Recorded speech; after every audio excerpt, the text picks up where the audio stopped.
আসসালামু আলাইকুম প্রিয় দেশবাসী, আমরা এখন এলিভেটেড এক্সপ্রেসের উপরে। আজকে 5ই আগস্ট 2024 সাল। ইতিহাসের একটা অন্যতম দিন। আজকে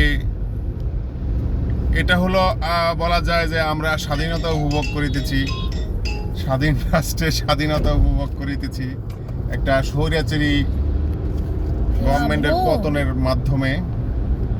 যে কিছু অবুঝ সন্তান, কিছু নাবালক সন্তান, কিছু শিশুর উপরে অতর্কিতভাবে গুলি চালিয়ে হত্যা করেছে। কয়েক হাজার ছাত্রছাত্রী, নিরীহ জনগণকে হত্যা করেছে। আপনারা আজকে দেখেন, আমরা আজকে ঢাকা এলিভেটেড এক্সপ্রেসের উপরে গাড়ি নিয়ে যাচ্ছি।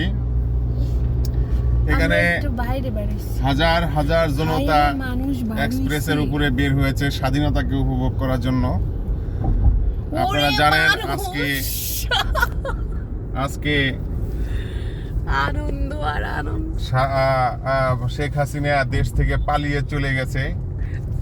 চোর পালাইছে, চোর, হত্যাকারী, খুনি। আমরা খুবই খুশি হতে পারতাম তাকে বিচারের মুখোমুখি করতে পারলে, তার বিচার করতে পারলে। জনগণগুলা আর একটু